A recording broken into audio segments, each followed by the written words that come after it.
speak with three spring sports head coaches: David Detwiler from men's tennis, men's track and field's Brandon Yule, and Brooke O'Brien from women's lacrosse.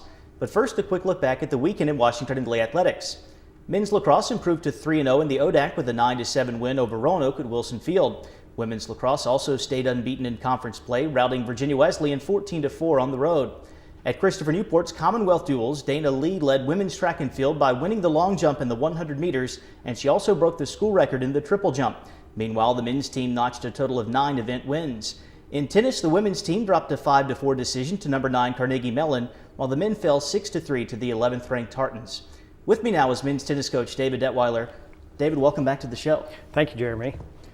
The Generals beat Bridgewater 5-2 last Thursday. It was your 214th career victory, breaking the program mark set by your predecessor, Gary Franke. What does that milestone mean to you? Well, it means a lot to me. Mike Walsh gave me the opportunity at an early age to become a head coach of an outstanding Division III program, and I feel like I've done a very good job with that and want to continue trying to get 214 more wins. So, it helped to have Gary Franke as a mentor and Cinda Rankin, and then also my college coach, I think, who has over 746 wins. So I got a long way to go, but it's been an honor. So. One of your senior captains, Vincent Kim, was recently awarded a scholarship for a PhD program at Cambridge University. How do accomplishments like that off the court benefit the tennis program? Well, I think it sort of helps us be known across campus. Vincent's an outstanding young man, and he's just not a tennis player. He's such well-rounded. I call him the full package. Academically, he's one of the nicest guys you'll ever meet. Does a lot of community service work, just also locally and also in South America. He's just, all-round fantastic guy. Like I said, outstanding GPA, Johnson Scholar. And an excellent tennis player, and it just makes us well known across the campus. The Generals will wrap up the ODAC regular season at Hampton-Sydney on April 12th. You go to Oglethorpe, Emory, and Sewanee during spring break. How will those matches prepare your team for the playoffs? Well, those matches will prepare us not only for the NCAAs or postseason play, but also for the ODACs, quarters, semis, finals. And we sort of use those matches as guides towards the future, towards the postseason, preparing to win 2 or 3 rounds in the NCAA tournament. You may have just answered this question, but what are your expectations for Washington and Lee in the postseason? It seems we always like to get by at least the first round, and then we usually run into a very tough opponent, usually Emory. Obviously, our goal every year is to make it to the final 8. We have a young team. We'll have everybody back next year except Vincent Kim. So if we don't do it this year, we're really looking forward to next year. David, thanks for joining us here. Best of luck the rest of the way. Thank you, Jeremy. Great to be here. I'm joined now by men's track and field coach Brandon Yule. Brandon, welcome back to the show. Glad to be here. We spoke last week with one of your captains, Kane Thomas, about Xander Tallman and Aaron Jong representing the team at Indoor Nationals, what that means to the track and field program. From a coaching standpoint, how do those performances benefit Washington and Lee track? Well, first of all, Xander's performance was our first ever indoor All-American and the first All-American since 1969, either indoor or outdoor. And as far as what it means to the program, it just proves that at a high academic institution, if you live the right lifestyle like those two have, that you can have success. It's been a long time coming with Xander, being a senior and having made it, and then finally, persevered and was able to become an All-American. And then Aaron being a junior, that he's ascended each year, and it gives hope to the younger underclassmen again that if you work hard at it, even in a high academic environment, that you can have success here at WNL. The indoor campaign also featured a 3rd place finish in a very competitive field at the ODAC Championship. How pleased have you been with the season so far? All things considered, it's been a very strong season. We have a presence on the distance side like in years past we haven't. Coach Spalding has brought a lot to the table with the distance runners, and we're a little bit more balanced across the team. Could always use a little bit more depth. I think I say that every time we talk on here, but performance-wise, 3rd place we were happy with. Not satisfied, but happy with being where we're at this point, and hopefully can improve upon that in the future, either outdoor or next year. The outdoor season is very short this year. Have you had to make any coaching adjustments because of the compressed schedule?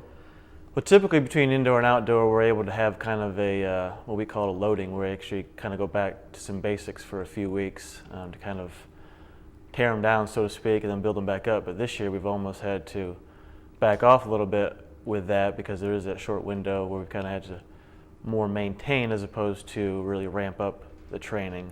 So it'll be interesting to see how that plays out.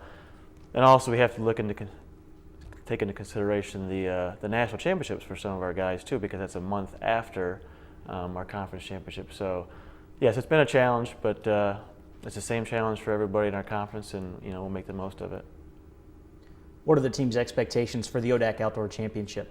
Well, just like every year, we want to put ourselves in position to compete at a high level at that particular meet. The training dictates it that we should have our best performances on an individual basis, and if everybody does what they're capable of and expected to do, we can hopefully be in the top 3 again and score the most points that we scored. Last year we had a very good run on it, and hopefully we can do well this year. Brandon, thanks for joining us here. Good luck the rest of the spring. Thanks for having me, Jeremy. With me now is women's lacrosse coach Brooke O'Brien. Brooke, welcome back to the show. Hi, Jeremy. Thanks for having me.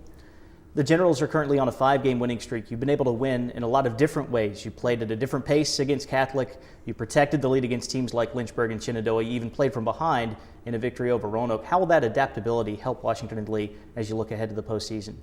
I think what I've been most proud of with my team is that we've just found ways to win games. Again, whether it's dealing with a super athletic team like Catholic or coming out after a less than stellar start to the game against Roanoke. I think they believe in themselves, and they believe in the work they've put in at practice, and therefore are ready to kind of hit any challenges that come to them. And I do think our leadership has really helped kind of keep people calm and keep people on track, whether things are going exactly as we'd planned or not. So. Washington and Lee is deep and balanced, but your success really starts with your senior class. Margaret Klein and Greta Witter are your 2 leading scorers. You've got Leanne Stone and Olive Wackstrom, the defensive end, Meade Brewster, Meredith Lavin in the midfield, not to mention your new backup goalie, Kingsley Schroeder. What has the class of 2014 meant to your program? They've just been tremendous. They came in and made an impact as first years, helped us to a great season that year. And I think, as first years, the class of 2014 learned a lot about how to be successful and what it takes to be successful from the seniors they played under, the class of 2011, another very successful class for us.